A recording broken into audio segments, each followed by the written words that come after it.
From deep in the screensavers of the 90s came a creation that now haunts the YouTube corner of cyberspace. The game is cancer manifested into digital reality, and yet has conquered our fears in ways that feel more terrifying than poopy YouTube poop. In other words, this game isn't just cancer, it's scary cancer. And that's a big deal. But why? And how? But mostly why.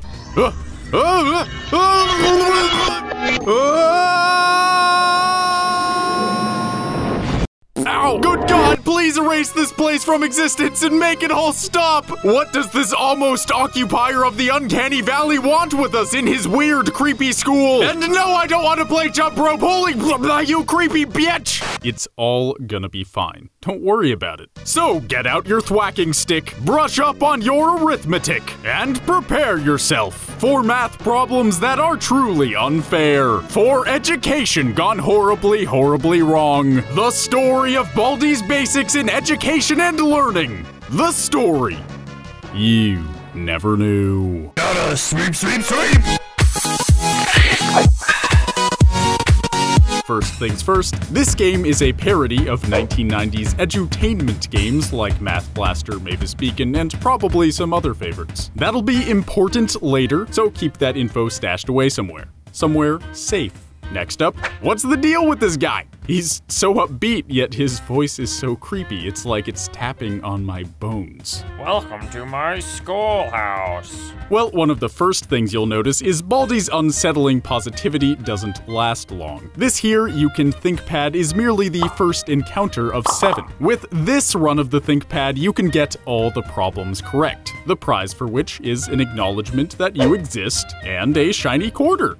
Cool. But move on to the second, and hey, that's not numbers. I mean, they are, but I can't read them, and this isn't fair. Go thwark yourself in your stupid math, Mr. Baldi. And you have the gall to get angrier at me. Look in the mirror, sir. Metaphorically. Don't do that to yourself literally. Anyway, the goal of this game is to collect all 7 notebooks and escape out the exit, which would be pretty straightforward if you didn't have to get through 3 of them before the last one finally opens. Safe to say, leaving is hard. This schoolhouse is a fire hazard, Mr. Baldi. Do you even care? Of course you don't. You don't even exist. Except, wait a minute. Isn't it odd that the first set of math problems gives us a confirmation that we exist? Does this mean we're really here? That we, as a character, really, truly exist in this limited mid-90s Microsoft Paint hell? And if we exist, then Baldi does too. This man is a sentient being who occupies this place, and he has an educational agenda. In this closet hides a broom who was hired in place of a janitor. Because what do you do when school starts in 7 hours and you haven't hired a janitor? Hire a broom.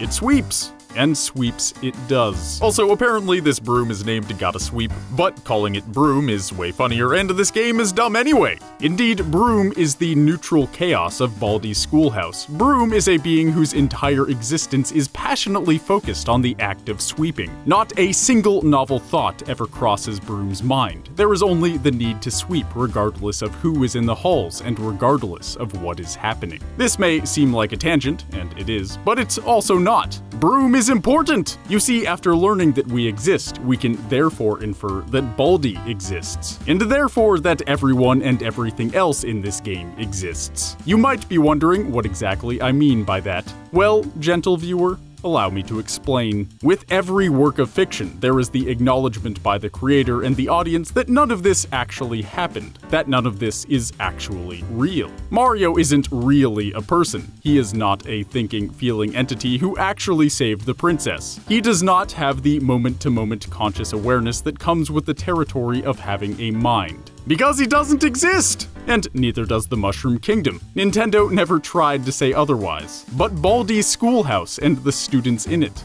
we exist. The game said so! This girl named Playtime exists, and so does this sock, and so does this bully, who definitely woke up on the wrong side of the liquefy tool, and so does Baldi, and so does this principal who looks 14, and so does Broom.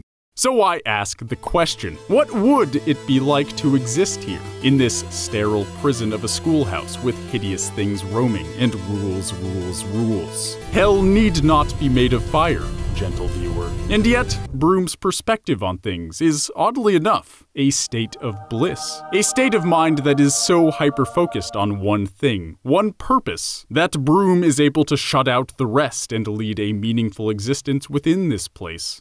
Sweep, sweep, sweep, indeed. Gotta sweep, sweep, sweep, sweep! And playtime. This jump-roping, existentially terrifying girl thing is no different. Well, slightly different. Well, Broom is a chaotic neutral. Playtime is, we'll call her chaotic good.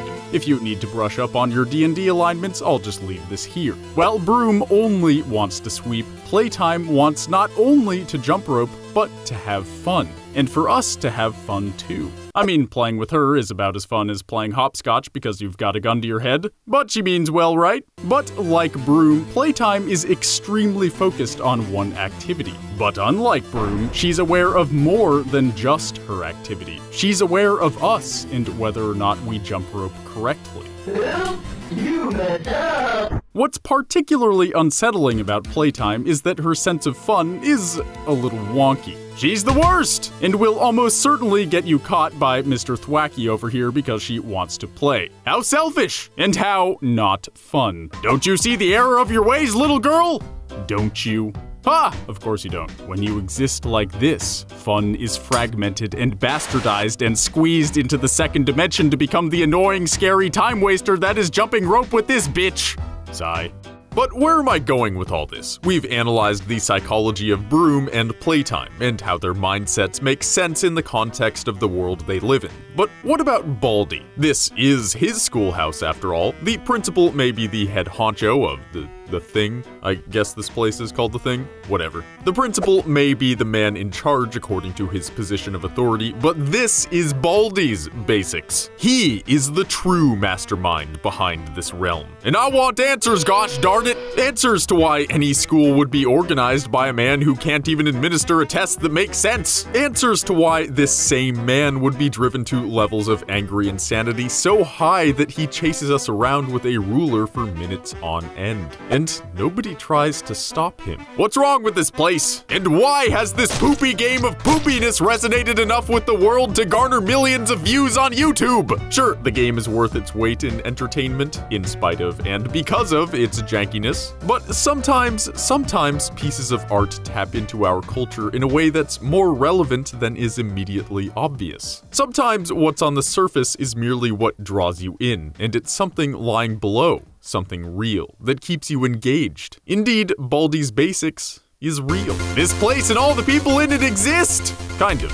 Now it's time to pull that info out of your safe place. This game is a parody of 1990s edutainment games like Math Blaster, Mavis Beacon, and whatever, and those games were molded around the thought patterns that created and still run our education system today. If they weren't, then I wouldn't have been allowed to play Mavis Beacon during computer lab and been so totally not into her stoic yet friendly smile and classy attire.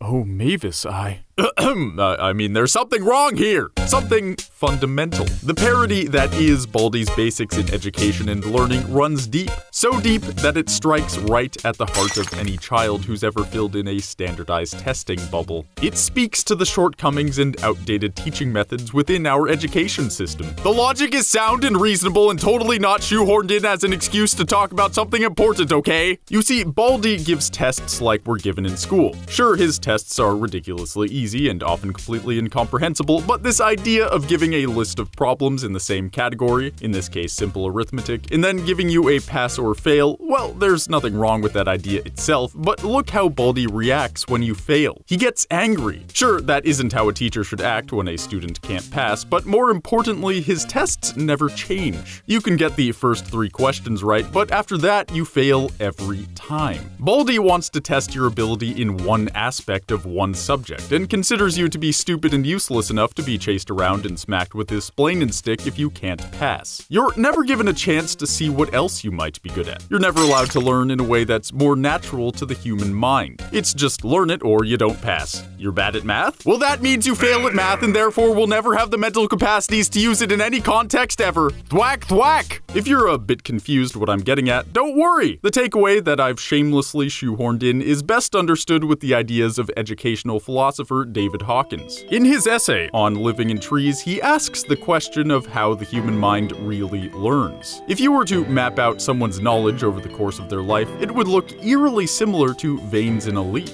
You have some large arteries like math, writing, etc., and from those you'd have branches into smaller categories that can be as common as arithmetic or as obscure as linear algebra in the context of how your mom moves through 3D space so I can bang her. Knowledge isn't a ladder.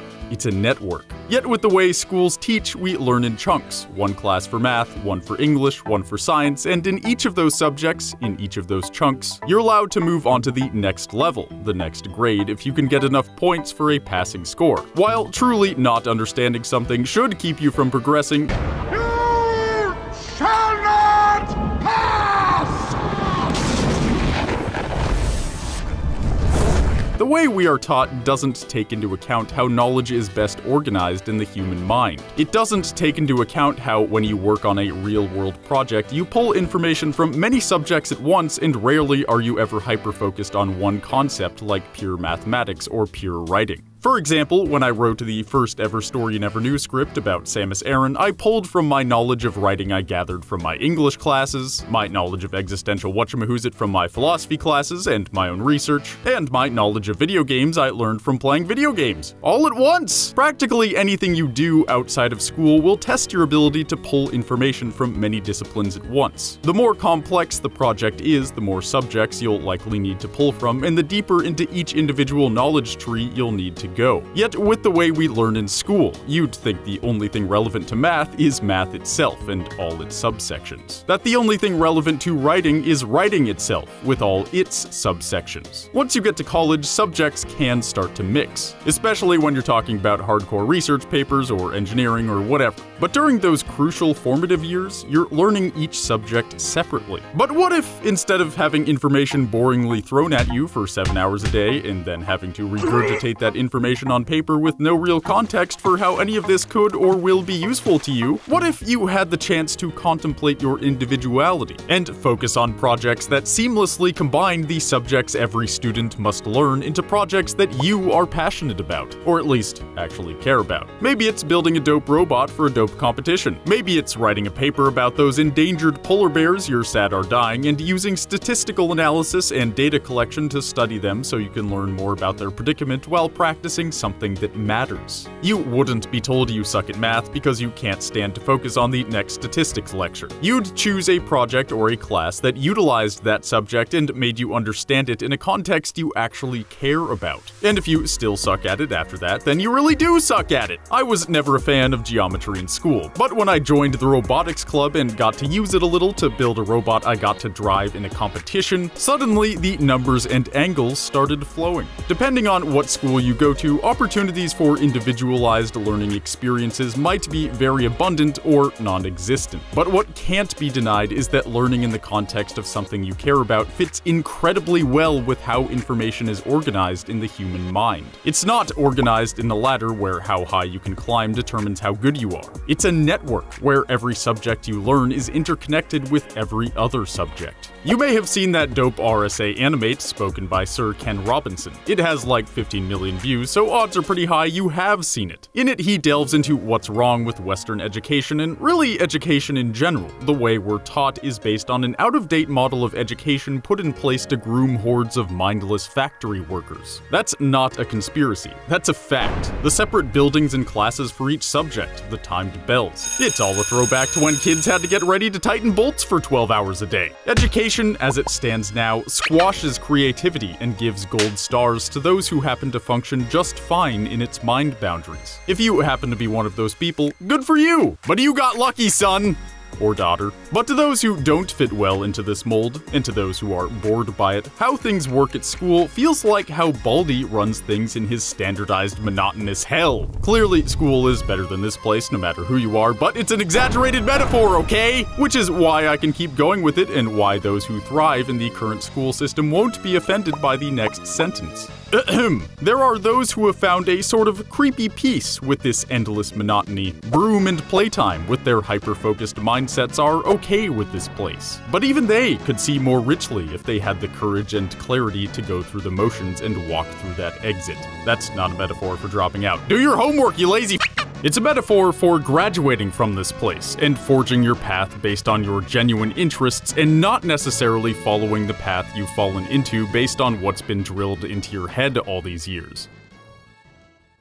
There's a difference between what you think is right and what you feel is right. The system doesn't know you, but also you don't know everything. If you can reconcile the thoughts you've been told with the feelings you've been having, you really can find your way in this dumb world.